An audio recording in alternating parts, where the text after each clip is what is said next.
So, hello everybody. Um, my name is Asaf from Tovana organization. Very happy to have with us Tara Brach, um, a very loved, appreciated, and generous Dharma teacher, which joined us for this meeting.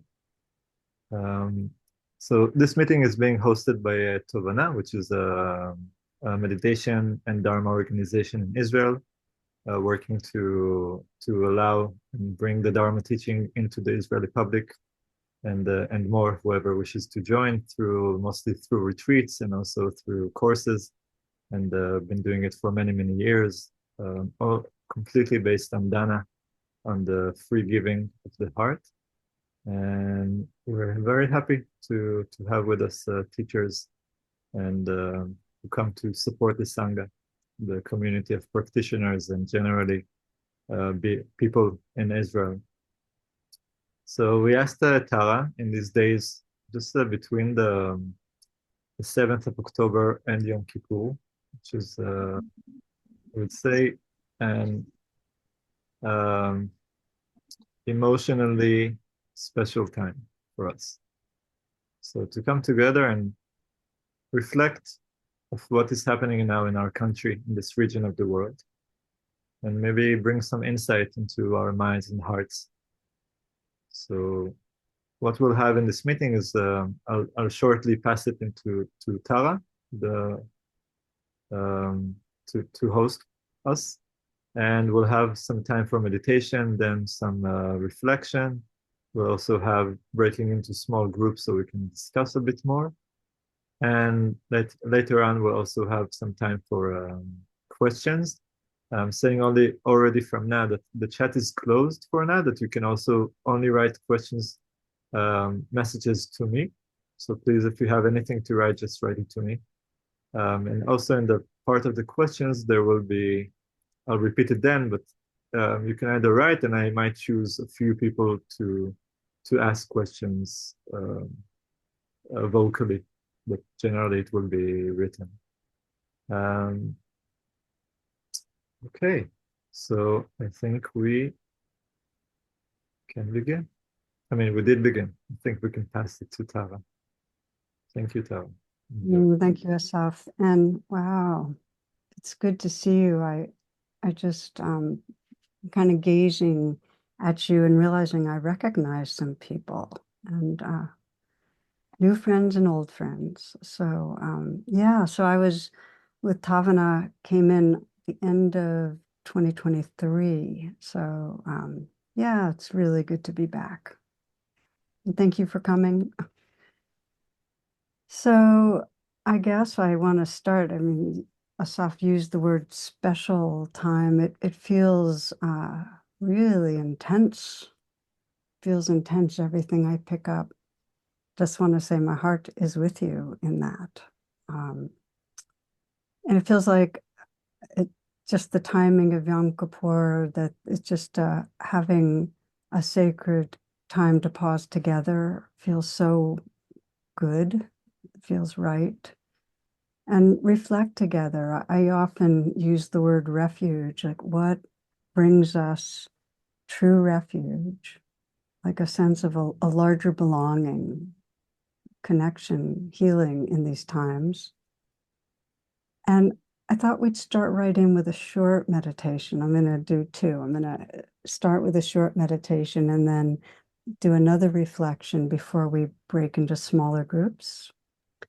But start with a short reflection. And at the end of the reflection, I'm going to ask you to write a word or two in the chat. So we will need the chat open at the end of the reflection. So however you're sitting or whatever your posture is, if you want to make those adjustments so that you're sitting in a way that feels upright, so you're alert. I know it's evening for you, so that feels important. Alert and also at ease, that you really do feel at ease, comfortable.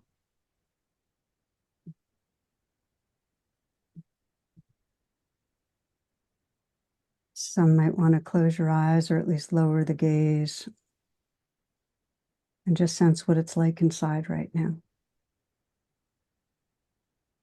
You know how Rumi puts it, do you make regular visits to yourself? It so matters to just sense, okay, what's it like inside?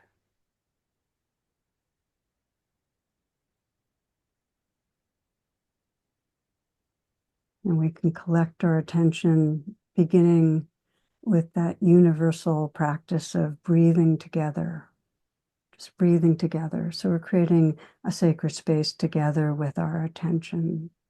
And you might let the in-breath be really long and full. So you're really filling your chest and your lungs, breathing in. And then a slow out breath. A slow out breath. So you can actually feel the sensations of releasing the breath and letting go. And again, nice deep in-breath, filling the chest and the lungs. Maybe hold for a moment. Feel the sensations of the breath.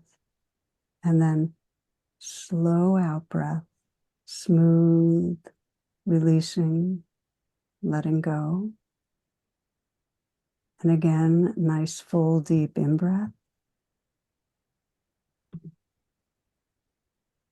Hold for a moment. And slow out breath and sense letting go down the length of your body, a softening or releasing. And then as the breath comes back into its natural rhythm,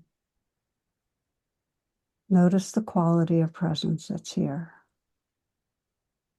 Just from a few breaths of paying attention. A little more here, right here. And from presence, you might scan the body and sense, is there anything that wants to let go a little? Maybe some habitual holding in the body. You can let the shoulders fall away from the neck. And just feel from the inside out, is there a little softening, releasing possible?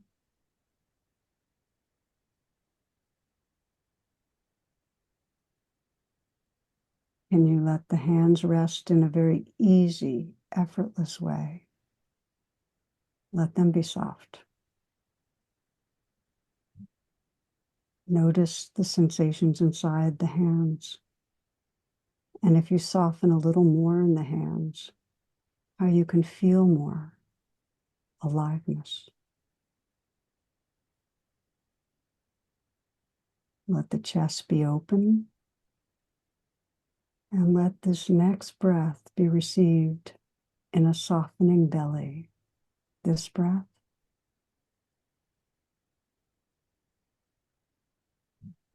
And now this one.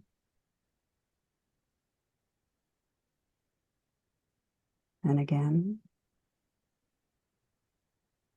So you can feel the awareness and the aliveness deep in the torso, through the legs, the feet, aware of where the feet contact the floor, the sensations of warmth, of pressure. And notice what happens now when you widen the attention so you can feel the whole body at once as a field of sensation. Changing sensation. Warmth, cool, vibration, perhaps heaviness or lightness.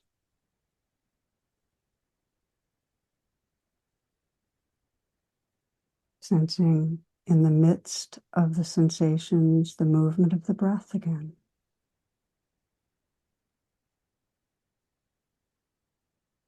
Just natural breathing.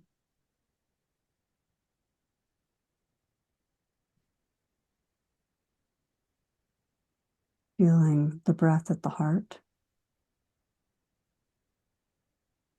So you can actually feel the sensations and feelings in the area of the heart.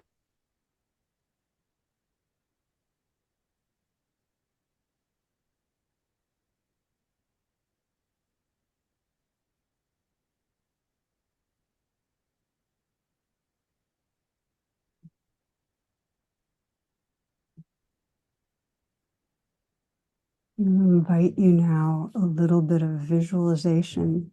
And if you're not very visual, you can just feel the sensations of it. But to imagine that you're on a path, you're walking on a path. And it could be in any landscape that you choose. But sense it as real. Right here, you're walking on a path.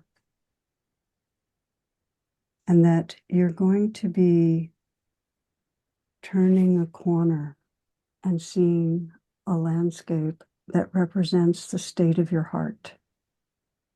That you now turn a corner, and in some way, whatever you see is in some way going to help you sense the state of your heart. And it may be that you see a figure or a tree or an animal, a river or a mountain, but some qualities that let you know the state of your heart. And there may be words that come to mind. The state of your heart in these times, today, yesterday, as you experience your larger world. And take your time, sense what emerges.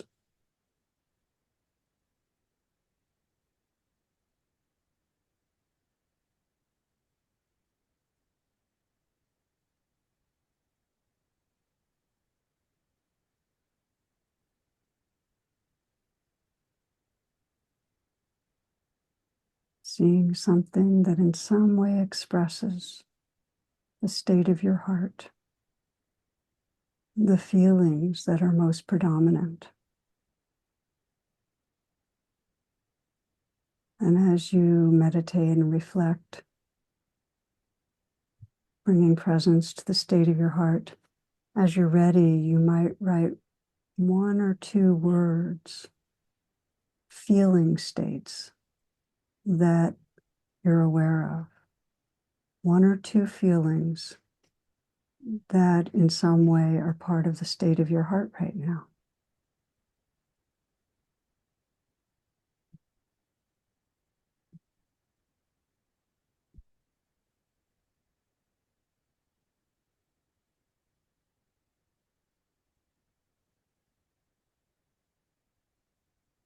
And to write them on the chat. Again, just one or two words.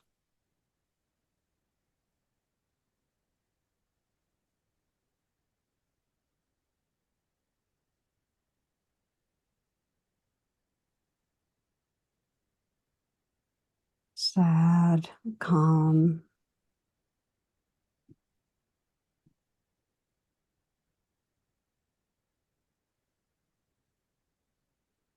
cry and hopeful, open and sensitive, sad, love, doomed, sensitive, helpless, overwhelmed, hopeful and hopeless, sadness, instability, bleeding, fragile, despair, afraid, feeling a lot, heavy, dense. As you listen, just sense this in the field as part of your heart. Pain, loyal, withered.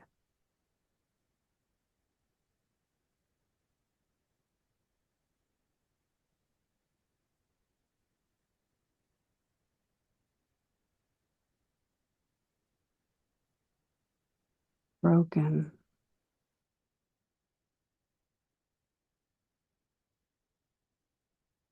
Again, sense as you listen to these words that you're like a field that's including different streams. Alarmed.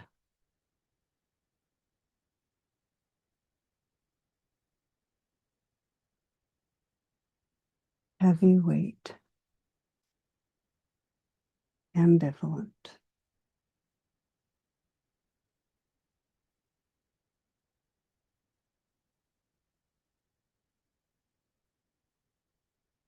Trust.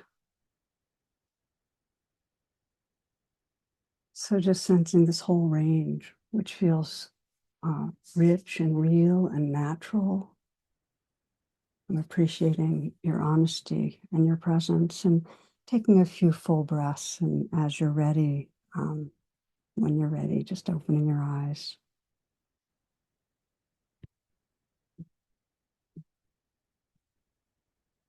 So thank you. Thank you for being willing to share and to name. I feel like you're entrusting all of us, including me, with whatever's right here. And it helps me. It helps me feel more intimate when I have a feeling of what's going on.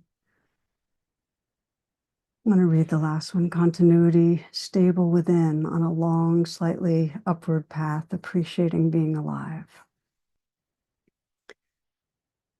So I'm hearing like the whole range of, of what I think we all can touch into. And, again, there's a kind of challenge and tragedy to what's going on outside, and inside we have different ways of resourcing and being with it.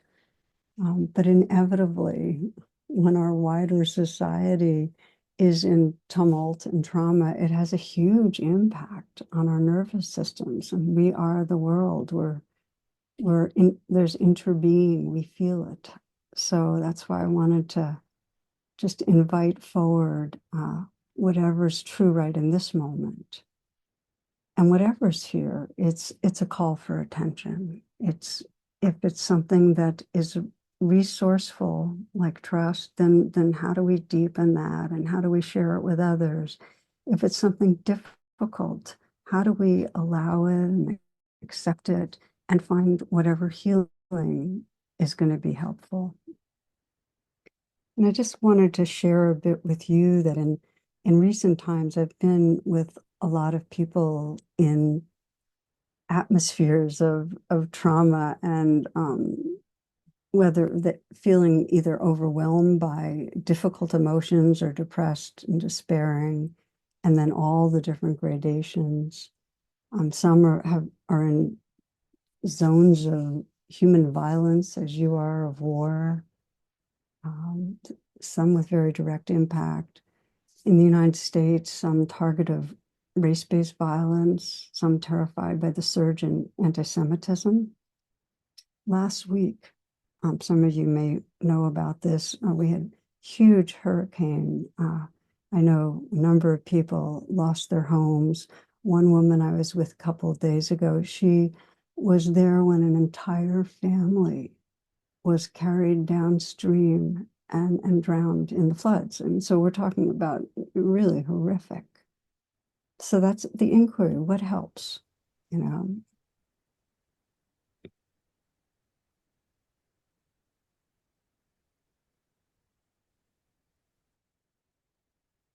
I guess what I wanted to say at the beginning is that when it's intense, when there's trauma, many report it's difficult to meditate, and it's more difficult the more trauma. Distraction, can't sit, or when they sit, really overwhelmed, distressed. And I'm just curious for those here, how many has meditating been difficult in the last weeks or the last year? Have you run into that? Anyone? We can, I'll admit that I've had times of really, yeah, okay. Thank you. So what helps for the people that, and I was just with a group 2 weeks ago where a lot of trauma, and the things that helped, which really are kind of simple and basic, is to make sits really short. To begin with grounding, meaning feeling the weight of your body on the earth. You can just feel it right now. Just feel earth and belonging to earth.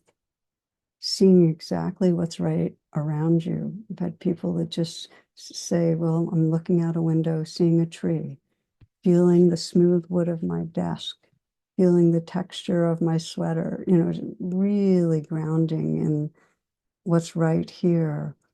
And For some, metta, loving kindness, just the phrases over and over again are what soothe the heart. And for many, walking, some prayer. One friend in Haifa, listening to the sounds of the bombs, really, she could hear, very agitating. And for her, it was dipping into the sea, getting herself to the sea and feeling held by Divine Mother. I mentioned the hurricanes. By the way, there's one happening right now as we speak that is horrific also. For many, it was being around others and being able to grieve those losses. One woman described leaning against a tree and feeling that the tree, the limbs, the trunks, everything was encompassing her. And she heard this whisper, "You're held in love." For a number of us in the United States, and I'm going to speak a bit personally about this, because this myself included, huge fears around this upcoming election next month, where democracy, and I know it's the case for you, very, very fragile, threatened. The divides in our society are really violent divides. People can't talk to each other. If they're on, whether they're Republicans or Democrats, they really aren't talking. There's such a fear amongst many I know of the descending into authoritarianism and around the climate, women not being able to have abortions, social justice. So one thing that's happened, as many have expressed, is one refuge has been activism, like getting engaged with the larger Sangha, acting on behalf of democracy. And there's a beautiful phrase that when we're active, when we're acting towards the good, it reduces anxiety. And it's true. So just to step back for a moment, since we're here together, and I think we have a shared valuing of awakening the heart. Through human history, there's been these times of really immeasurable suffering, right? Mass insanity, world wars and pogroms and concentration camps and the mass atrocities, fascism, in different continents. There's been floods and famines and pandemics through history. They come and they do pass. They come and they pass in both our collective and individual lives. And the deep inquiry, and again, I have, since we share this, is, how do we find refuge when we're facing our own pain? And how do we call forward our heart and our wisdom and our spirit in relating to the world when there's so much difficulty? How do we call forward the best, the truth of who we are? And I have found that as the world seems to be tumbling into increasing insanity, the more that happens, the more I have found inspiration in the Bodhisattva path. But for most of you know, the Bodhisattva is an awakening being, and it's really the Bodhisattva's path. It's plural, because every one of us is a Bodhisattva waking up.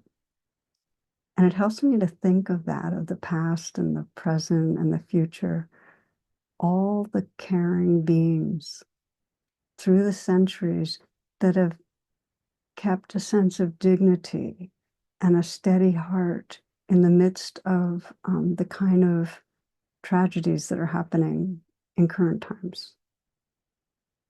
I think of Thich Nhat Hanh, and I know many of you are familiar with Thich Nhat Hanh, who so often said, man is not the enemy. It's really the forces of fear, of confusion.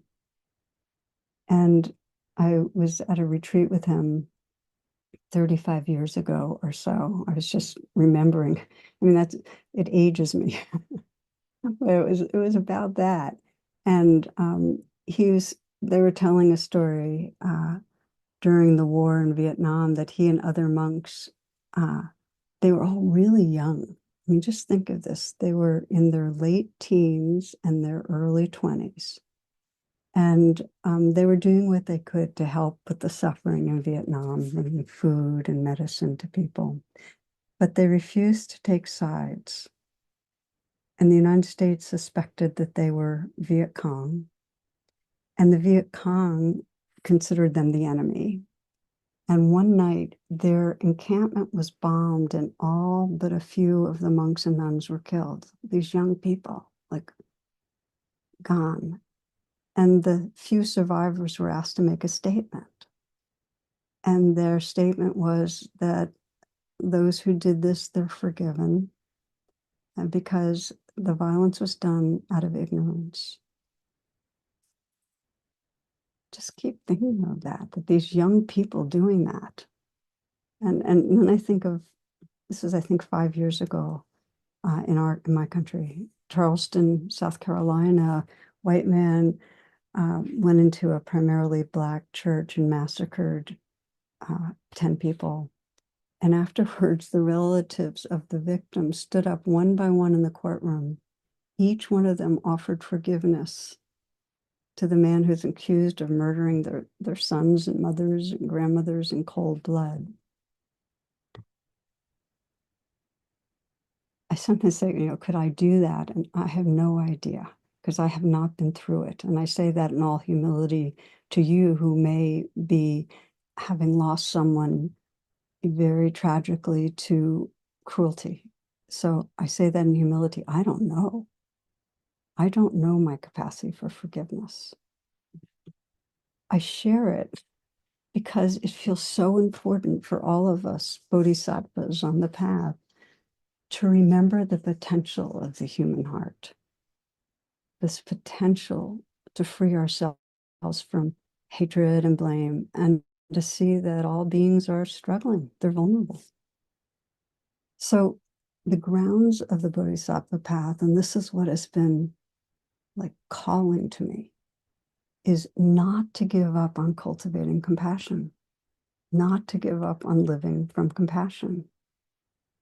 And what's powerful is that's not saying that, right, you should have an open heart now and at all times. You should never hate anybody. You should never judge anybody. It's saying, don't give up on it. Don't give up on who you can be. Years ago, I was with the Dalai Lama as part of a gathering of Western teachers.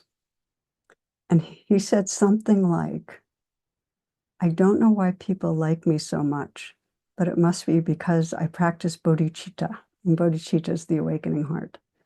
He says, I can't claim to have accomplished it or mastered it, but I practice it. And I loved hearing that, because we know we can't always care. Our caring can get shut down. And the more trauma, the more it gets shut down. But we can care about caring. We can trust that if we care about caring, that the caring will become more and more conscious. It'll free our hearts. Does that make sense? Okay, thank you. I just want to make sure we're all together. There's something about speaking and not pausing, and I just want to check in with you. So that's what inspires me about the Bodhisattva path, this dedication to caring, even when we're not feeling it. And since I'm speaking, I really want to speak openly with you. I want to share my own process on this that's pretty recent. This is not like, 20 years ago when I was,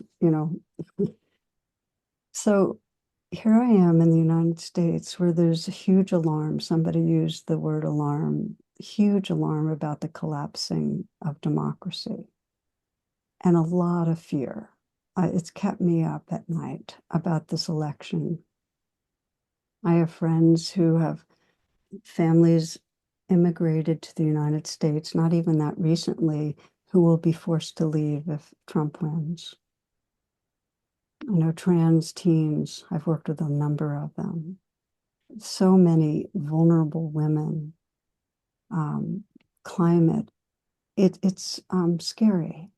And the divides, as I mentioned, are so deep that people can't talk to each other. So here I am, and my husband, one part of his family supports Trump. I have a neighbor right next door supports Trump. For, most of the years I've known these folks, it's been friendly. But in recent years, I have found more and more that I can't go past my judgment to feel warmth, to truly feel warmth. I mean, last year, my neighbor, I heard about a health problem he had, and it was so clear that I didn't have access to my heart. And as some of you are aware, I think my most regular teaching is to include all beings in our heart, to not dehumanize. Yet here I am, and my neighbor, my husband's family are part of them. On some level, I was perceiving them as not as ethical, not as human as me or others. I don't like saying it out loud. So it became very clear to me that when it was just there, when I heard about the health issues and I felt my heart, that I wasn't aligned. And so that care about caring really kicked in. And I started reflecting more deeply. And what I got in touch with was I'd feel my judgment and my anger. And I'd let it be, mindfulness, let it be here, let it be as much as it is. And then I could sense under it was this fear for others. And under that was grief. That I feel a huge amount of grief really for our world. It all turns into one big grieving, but for how much suffering there is. And so I got back in touch with caring directly. And it's so clear to me, and it's quicker and quicker, that when I'm taking sides and I'm angry and I'm hostile, I'm in a trance. I'm caught in some emotions that are blocking me from feeling what's underneath, which is grief and care. And it's become really clear that unless we take the time to get in touch with our grief and our care, we'll be part of the anger and judgment and hostility that keeps seeding cycles of violence. Does that connect for you? It doesn't mean every moment we need to go deep into our grief. In fact, we need to have joy too. We really do. And if we're caught in anger, if we're caught in blame, there's something we care about underneath that we need to get in touch with. The Bodhisattva path is this willingness to deepen our attention.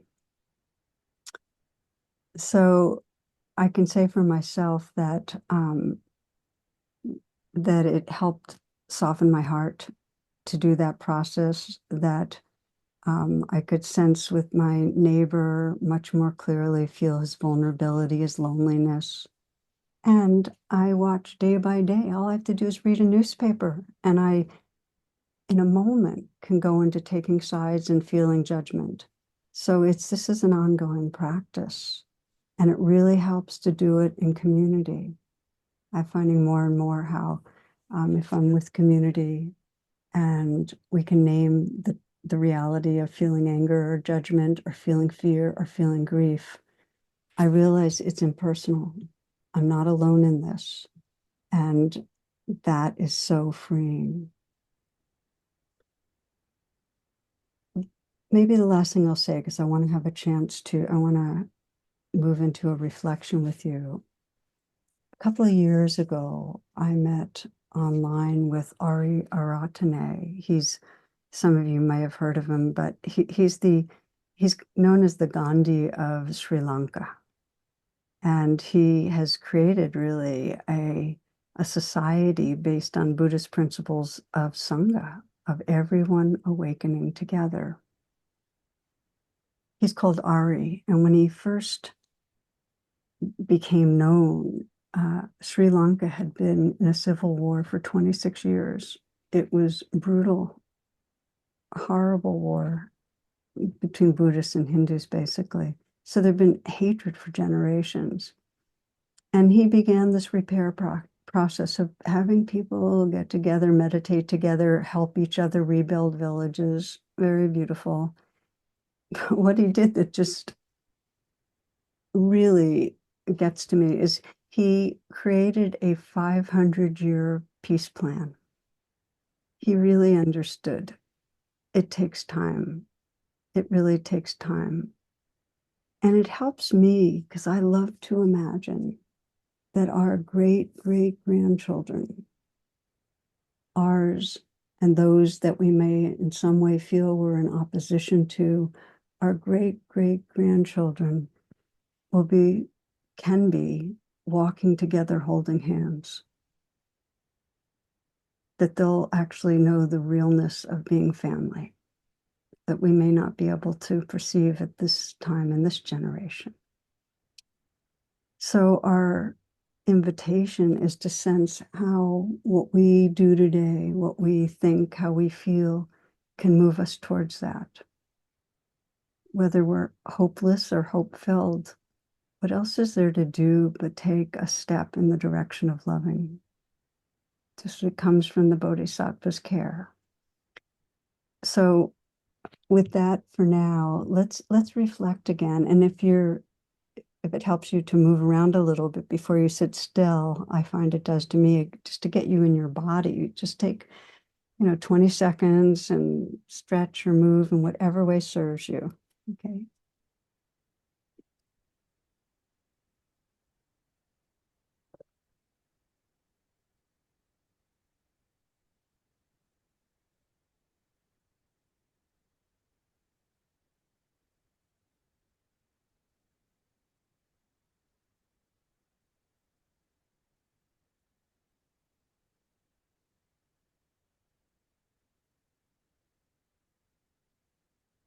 Okay.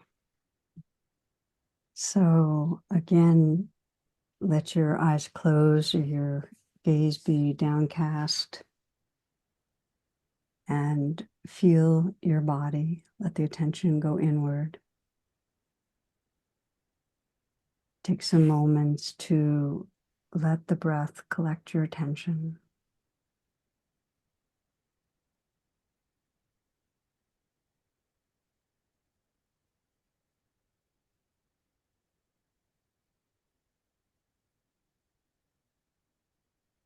As part of arriving, you might let the eyes soften and the brow be smooth, and even imagine the curve of a smile spreading through the eyes, the outside corners of the eyes slightly lifted.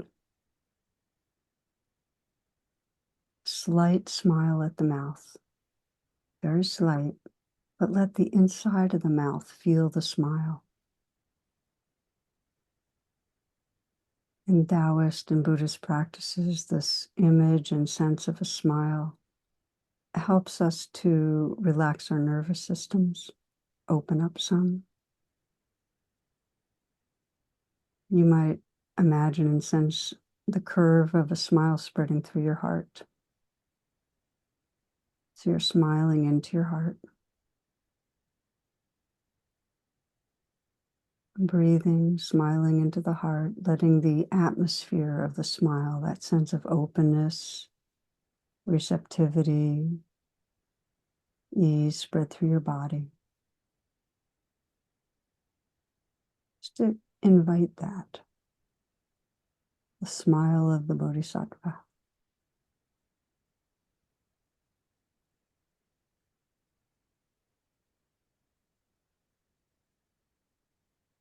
And again, a guided practice that has a little visualization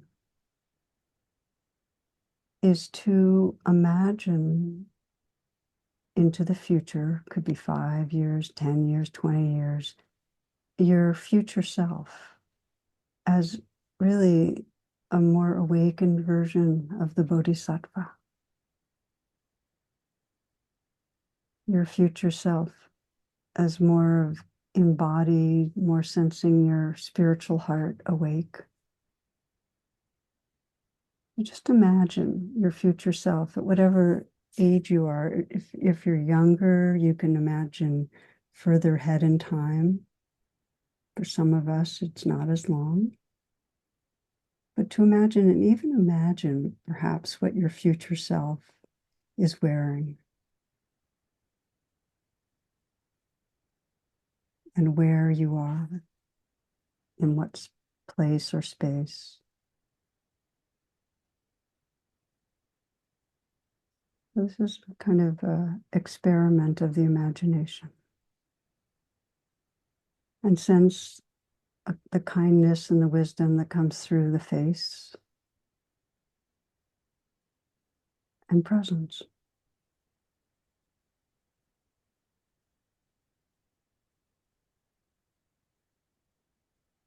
Who you are when you're really inhabiting your full kindness and wisdom.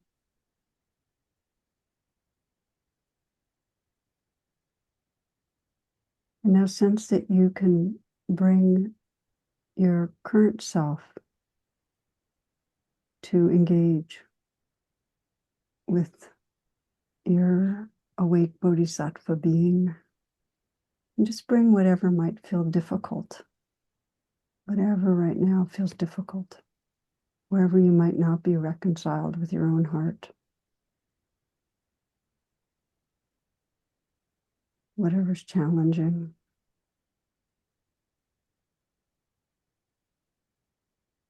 It could be your concerns for the world. Just take some moments to sense how your bodhisattva being holds this human heart. Maybe there's some words or messages of comfort, of healing.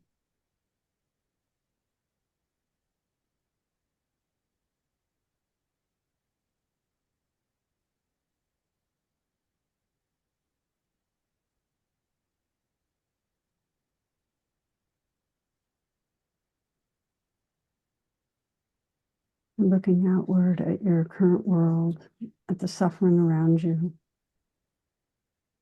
Let yourself really take it in for a moment. That even as you breathe, when you breathe in, you're letting the world around you touch your heart. And just feel that inquiry that we all have on the Bodhisattva path is how best to respond.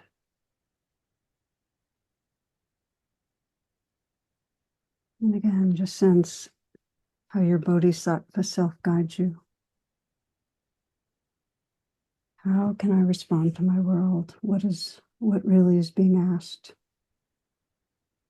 What is loving presence asking, or how is loving presence guiding me today, tomorrow, next week in responding?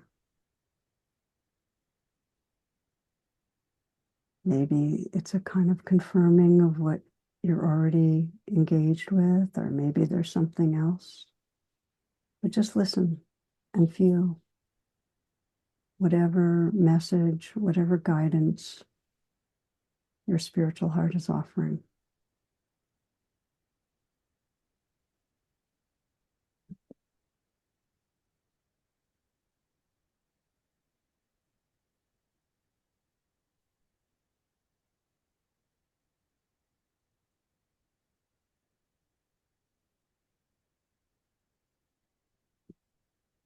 If there's something you feel you want to write down, for some it really helps to just journal or write whatever message is coming through.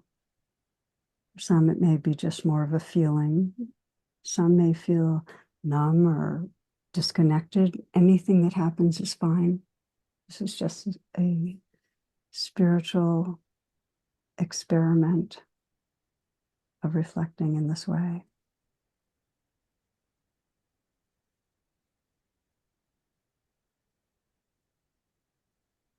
in a few moments, we're going to be going into breakout groups.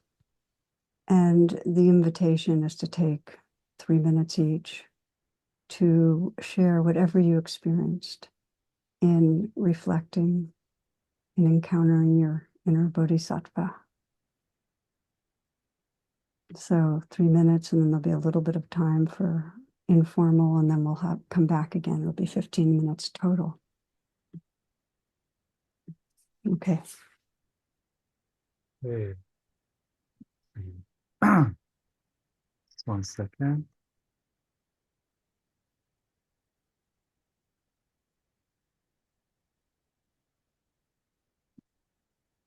Okay, so thank you everybody for coming back from the breakout rooms. I'll just now give maybe one question for myself to Tara, and then we'll have time for questions. So we won't have a lot of time, but we do have some time. What I ask you is that if you do have a questions, just write it directly to me. You can write it in Hebrew or English, and try to keep it as a question rather than a long statement. And I might choose some of us to actually speak, put out a question, and I might read some of them. So regarding what was the question that was just that you put out before we went out into the breakout rooms, I imagined it myself, and it was actually supportive. This self in 20 years when situation is different for me, talking to the self now and giving support and wisdom, and something could relax within it. And at the same time, there was this self of now saying like, but when I'm in this process, still there's something happening now, which some of us might call it massacres, like happened before, genocide, war, so many horrible names, and generally just yeah, living in war for a year. It's a lot, and without a real view of how it's going to change. And the feeling of reality will change. But until then, many horrible things will happen, and I can't stop it.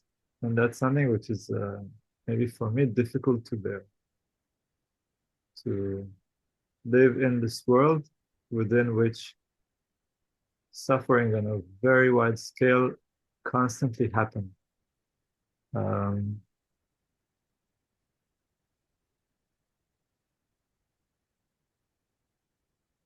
How do you deal with that? What do you do with that? So let's in a sense switch roles here. And if you're inhabiting the wisest being, forget about time, the wisest part of yourself, the most loving part of yourself, the part of you that's dedicated to empathy, the part of you that's dedicated to being who you can be and helping. And if I ask that question to you, I say, Asaf, how can I bear what's happening right now? This enormity, the scale of suffering, what will help me to bear that?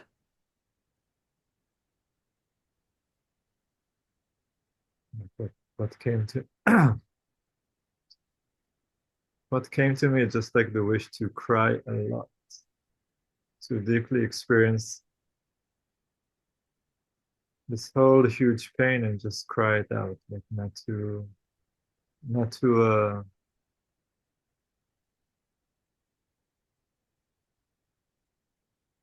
don't know, just allow the impact of it to really impact me, and to allow whatever comes as a response to just appear. And that was just like crying all this pain out, or I don't know if even out, just crying and Okay, so as you say that, I feel tears in me because that feels like such truth. That we have the Bodhisattva path is to let ourselves be touched, which means that these human hearts grieve.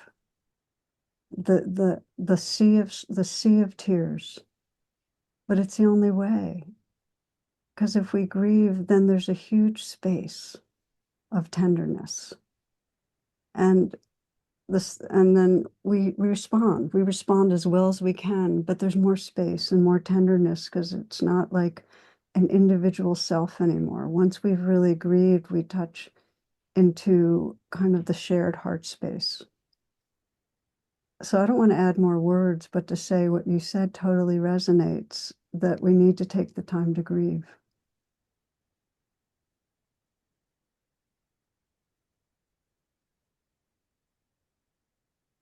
Maybe I just added what comes to my mind is that maybe what I feel that since last year, like I became very active after the 7th of October, working for many causes that I see are important. And I felt, wow, something horrible happened. It keeps on happening, and I don't have the time to grieve because I so quickly went into responding or reacting to what is happening. And then the feeling, okay, I need to grieve, but then I feel, but while I grieve, horrible things keep on happening. So how can I just allow myself to grieve? Because and that's like I feel that's the constant conflict into knowing that grieving allows for rejuvenation, and then but still having this feeling that while I'm rejuvenating, which is important, something still occurs in the world which I wish to prevent. And your bodhisattva self, if you said, yeah, but if I take time off, things are still happening. Your bodhisattva self knows that it's happened through history, it's going to happen again. And you bring forward the most full heart and the most intelligence if you take the space to pause and reconnect with the truth of your open, broken-hearted self. You have to let your heart break open. Otherwise, it just builds up and it creates a tension. You're not coming from such intelligence. And I often think of Gandhi taking a day a week. You know, he's fighting the British Empire and he takes a day a week, totally offline, so to speak, to meditate and pray so that his actions will come from the wisest place in him. We need to do that.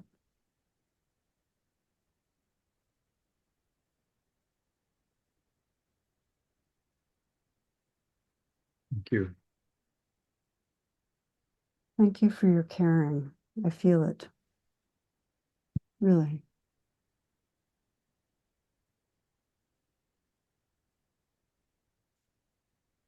So I wish to give some space for other questions. There's only one question, so please write me other questions. There is one question asking, can you talk about finding stability in unstable conditions?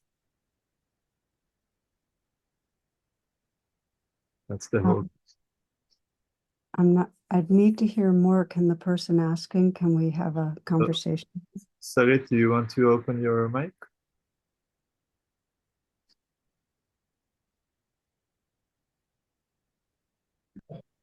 Hi, can you hear me? Very well. Hello, Tara. Such an honor. Blessings to you. Yeah.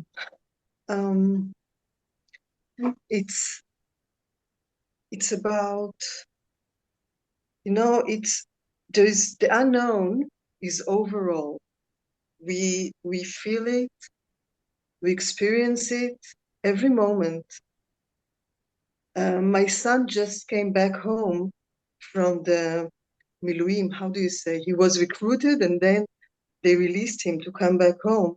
So, yes.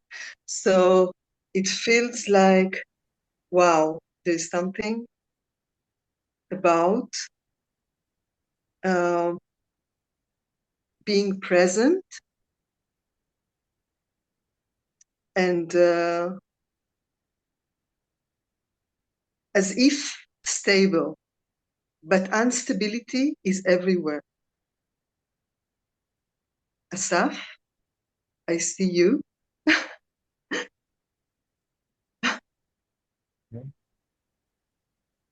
So I'm hearing you. I just want to check in with you. So clearly, this is this uncertain, unstable world, right? It's like in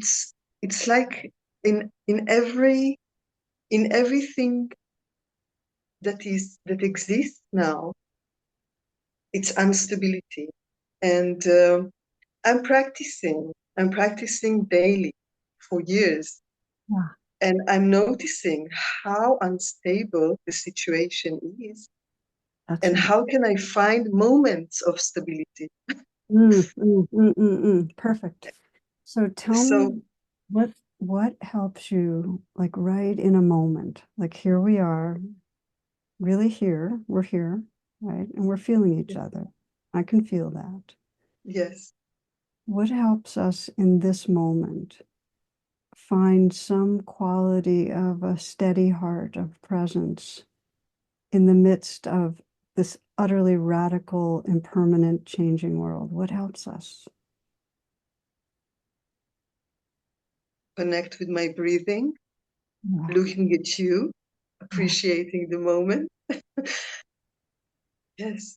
You just named the two things that I would say, which is the breathing that brings right here presence, and then the caring, just remembering our hearts. Is there something in a heart space that transcends this ever-changing world? There's something timeless.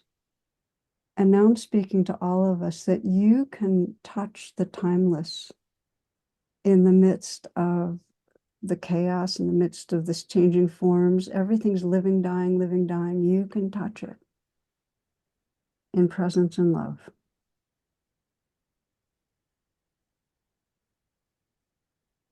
Everything that arises will pass away. But it's from moment to moment. It's so hectic. But who you are in truth is vaster than that coming, going world. Your awareness, your heart space is vaster. It's the illusion that we're the self that keeps us hooked in that sense of everything's so unstable and there's no center. Moments of presence, moments of love, and you become that vast heart space. Oh, it brings tears to my eyes, what you say now. It's like a reminder. Yeah. This is our refuge. This is our refuge. Yeah. Thank you. Thank you.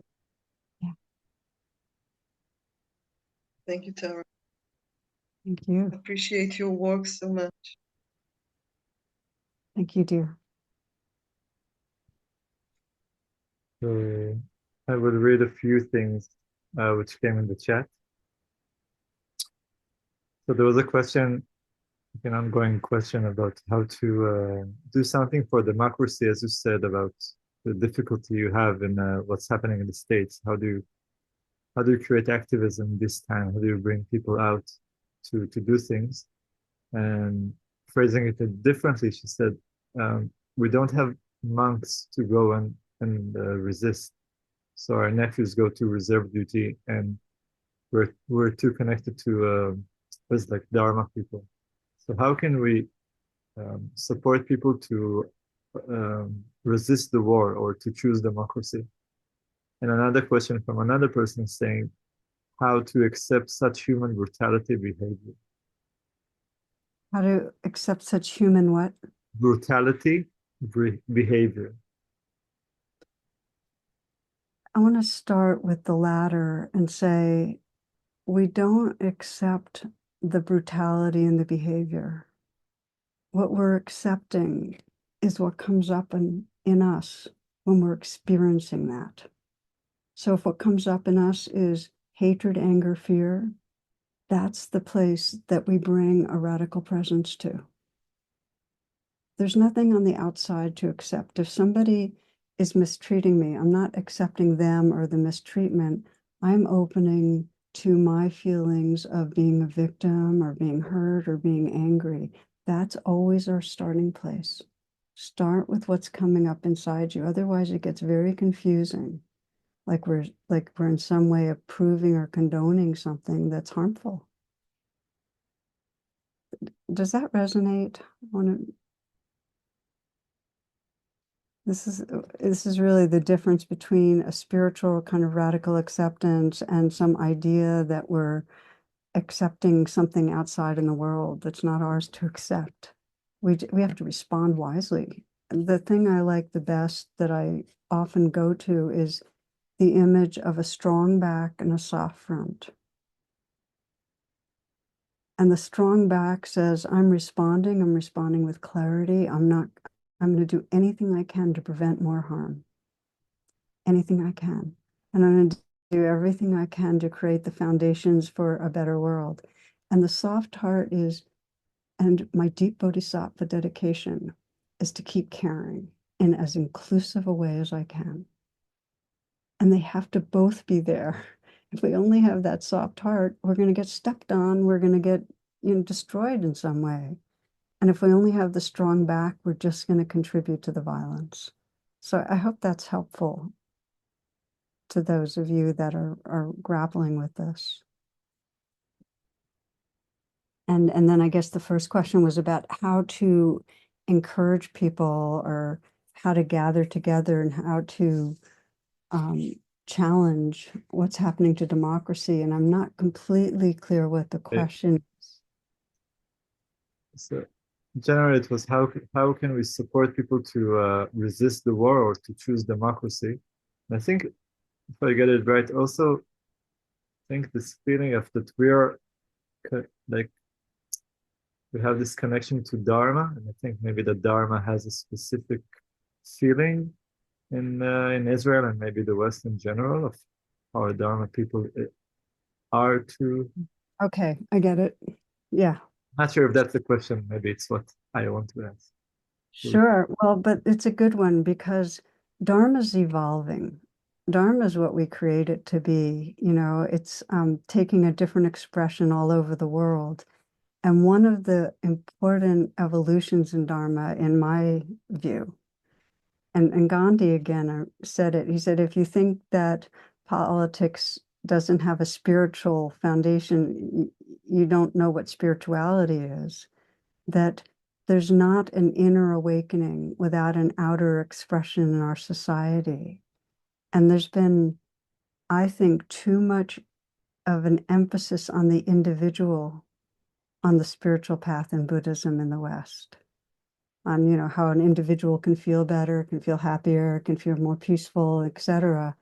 And not enough of an emphasis on our collective well-being, and that, as Thich Nhat Hanh says, we interbe, we belong to the fabric of this world.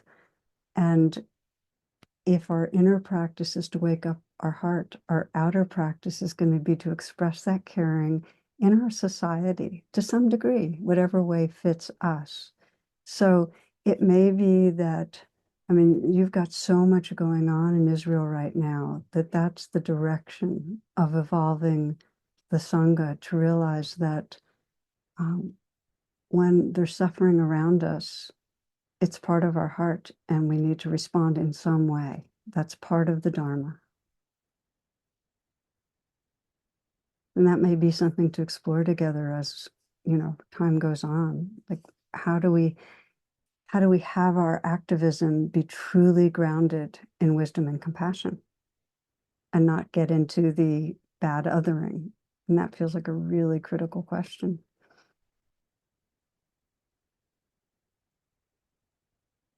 Maybe as something towards the end, how do you not get into the bad othering? How do you get into it? How do you not get into this concept or mindset of the bad othering?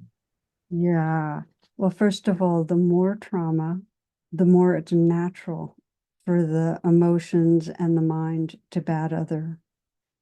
And so what I found is that it happens to all of us. Like I still see how it happens in my own consciousness, but because I'm not directly living with trauma, it's easier for me to catch it and then do the kind of process I shared with you of presence, where I get under the bad othering and realize underneath it is fear. It's unprocessed fear. And if I can be with the fear, then I can find the place of caring and grief. I have to go to that. I have to go to some level of caring and sorrow to unhook from bad othering. But I also am very aware that to the degree we've been traumatized, we can't do that right away. All we can do is take care of the pain inside us and have others in the Sangha that are less traumatized lead the way in being more inclusive in our hearts, more forgiving. So it just takes time. And I think that's probably what we have time for right now. Is that so? Is this a good time for closing? Yeah, I think it's just the time we have 3 more minutes. So Well, for now, if you are not on gallery view, please do go on to gallery view for a moment, just as a way of closing. Yeah, so I first want to say it really brings a lot of gladness to me to be with you. Really, I'm just feeling it. I'm feeling the field that's here, your questions, your honesty, your good hearts. And one of the things that I love doing at the closing is, feeling our prayers, feeling what really matters to us. So I just want to invite you to let your attention go inward for a few moments. Feel the breath and feel your heart.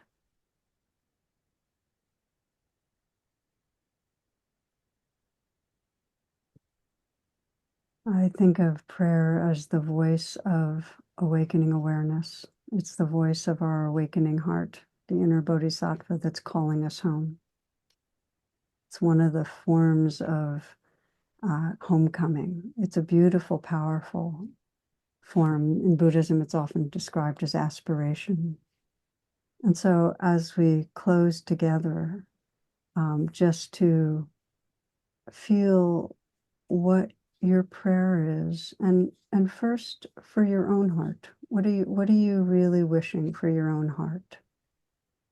It may be that you're wishing for to find more inner ease or peace, or to free yourself to grieve, or to have the courage to act, or to forgive yourself.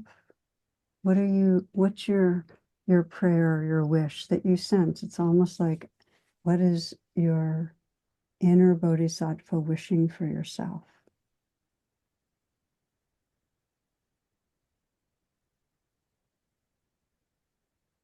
And if it helps you to put your hand on your heart and just feel the sincerity of that prayer, because it can either be mental or it can be embodied.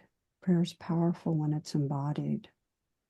Just to feel the wish for yourself. May I forgive myself. May I free myself to grieve and open my heart. May I have the courage to act, whatever it is.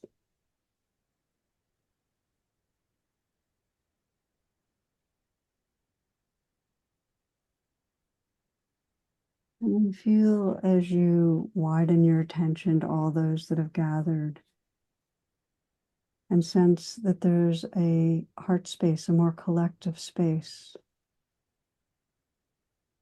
Just feel that collective prayer for awakening. May we channel our pain and our grief into speaking, into acting in ways that end the cycles of violence. enable us to move towards peace.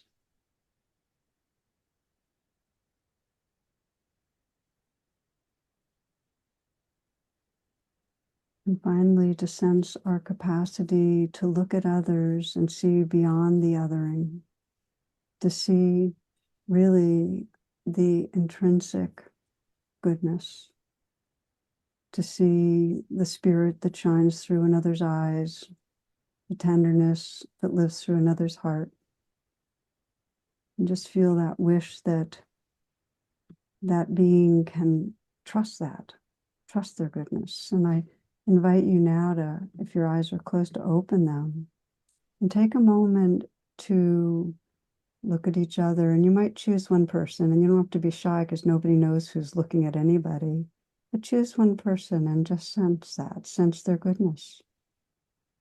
Sense the heart that's there that wants to care and be free, that wants to help others. The spirit, the consciousness looking through those eyes. I'm doing the same. And just send your wish. May you trust that divinity that lives through you. May you trust. And feel the kind of tendrils of connection that happen when you sincerely offer a prayer like that. And you might have one other person. It's so powerful. Seeing their goodness. But there is an innocent, beautiful heart there that wants to care and wants to help. May you trust your goodness.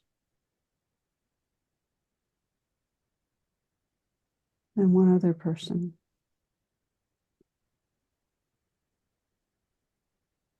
Seeing the goodness, seeing the spirit. May you trust that sacredness, that goodness, that beauty that lives through you.